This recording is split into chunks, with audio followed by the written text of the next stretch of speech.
Buen día, mi equipo y yo les hablaremos un poquito sobre los Incoterms. Como equipo les vamos a presentar nuestro proyecto final, donde les hablaremos un poco sobre la Cámara de Comercio Internacional, así como los Incoterms y la importancia y su aplicación de estos. También les hablaremos un poco sobre los 11 términos de los Incoterms 2020 y algunos ejemplos de nuestro uso en comercio internacional. Les hablaré un poquito sobre la historia de la Cámara de Comercio Internacional. Esta fue fundada en 1919 por empresarios que buscaban reglas claras para el comercio global. Surge después de la Primera Guerra Mundial y este fue con el propósito de facilitar la recuperación económica mediante estándares comunes. Algunas de sus funciones son crear normas para el comercio internacional, facilitar arbitraje comercial y emitir regulaciones y guías para empresas, así como publicar versiones de los Incoterms. Yo les voy a hablar sobre el alcance de la Cámara de Comercio Internacional. Esta opera en más de 100 países y es reconocida mundialmente por empresas, gobiernos, puertos, transportistas y operadores logísticos. Esto significa que su presencia está a nivel global y prácticamente se usa como referencia para toda la cadena de comercio internacional. Ahora pasando a sus atribuciones, sus atribuciones principales son definir la entrega de mercancías, la transferencia de riesgos, la distribución de gastos y todos los trámites de aduana en transacción de compraventa de comercio. Y por último, sus limitaciones. Primero tenemos que no es un organismo gubernamental. El segundo, que sus normas no sustituyen las leyes nacionales. Y por último, que no regula precios, contratos específicos o mercancías.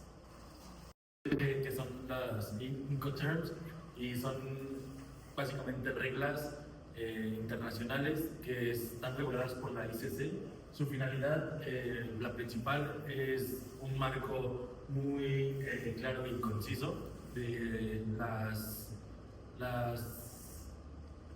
la distribución de lo que tiene que hacer cada quien, el comprador, el vendedor, en la compraventa. Sus versiones, la primera versión fue en 1936 y la última fue en 2020. Lo que no regula los Incoterms es la propiedad de la mercancía, las formas de pago, el incumplimiento de contractuales y los precios de producto, básicamente porque pues, cada empresa tiene un precio diferente. Y pues, Bueno, como ya les habíamos comentado, pues se clasifica de acuerdo, tenemos 11 Incoterms, se clasifica en cualquier modo de transporte, que ahí pues incluyen 7 Incoterms, y el transporte marítimo fluvial, que son 4 Incoterms, los cuales estamos mediante la forma marítima y la fluvial. Entre ellos, los principales que tenemos es el Sport, en el cual el comprador asume casi toda la responsabilidad y eso es lo que lo caracteriza demasiado, ya que pues el comprador se encarga tanto del transporte, de llevarle a la mercancía en un punto específico en el cual el vendedor lo establezca, y hasta que el comprador tenga ya la mercancía es cuando ya asume toda su responsabilidad. Y pues en el ejemplo tenemos comprar cajas a una fábrica de Puebla, y hasta que el comprador recoja las cajas directamente y las tenga ya en su posición es cuando ya lo que es el vendedor ya no tiene responsabilidad de que se pierda o alguna otra situación. En la siguiente se aplica que es cuando el vendedor entrega el transportista designado por el cobrador. En esta es una de las más comunes, una de las mejores, por así decirlo, ya que se distribuyen las responsabilidades, no todo el comprador y el vendedor asumen todas las responsabilidades como tal.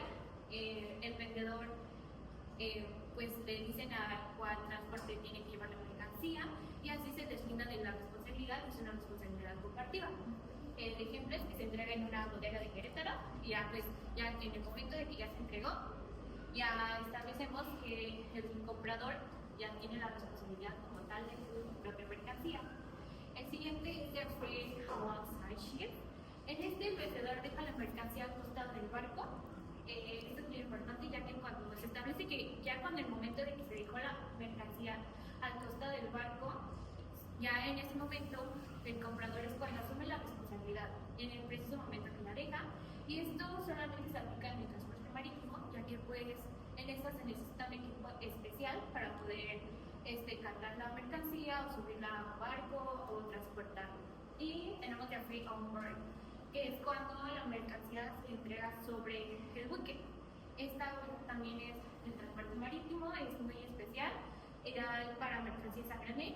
En esta la cual, como tal lo dice, se establece que ya en el momento de que está a bordo de la mercancía, el vendedor se libera de toda responsabilidad y en ese el comprador ya asume la responsabilidad.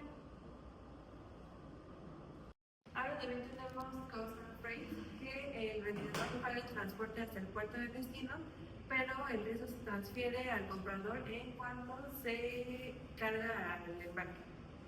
Y también tenemos Coast Insurance and Freight, y este es prácticamente similar al Coast and Freight, solamente que incluye una mayor cobertura de seguro contratado por el vendedor.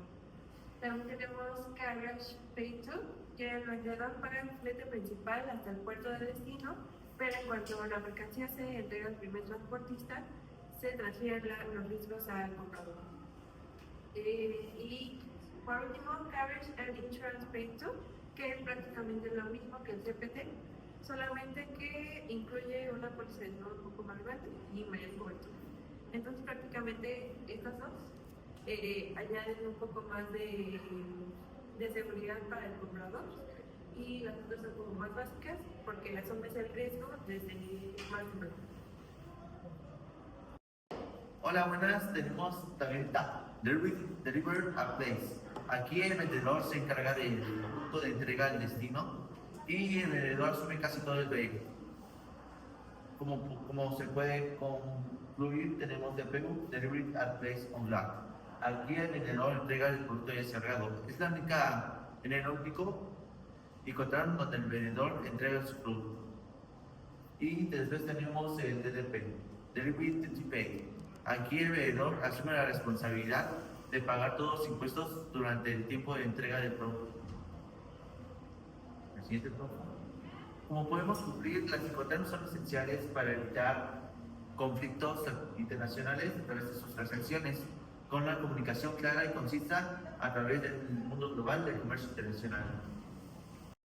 Para finalizar, vamos a dar una conclusión general de lo que aprendimos. En conclusión, los Incoterms definen las responsabilidades del vendedor y del comprador. Conocer los Incoterms reduce riesgos y evita malentendidos en el comercio internacional. Los Incoterms definen quién paga, quién asegura y quién asume el riesgo. Los Incoterms establecen reglas establecidas y uniformes. Y hay que tener muy en cuenta que usarlos de forma correcta nos garantiza una mejor venta o compra y nos agiliza sobre todo las ventas más eficientes. Dominar los Incoterms nos ayuda a tomar mejores decisiones logísticas. Y para finalizar, concluimos que no hay Incoterm que sea más válido que otro. De todo depende en base a tus necesidades, el Incoterm que vayas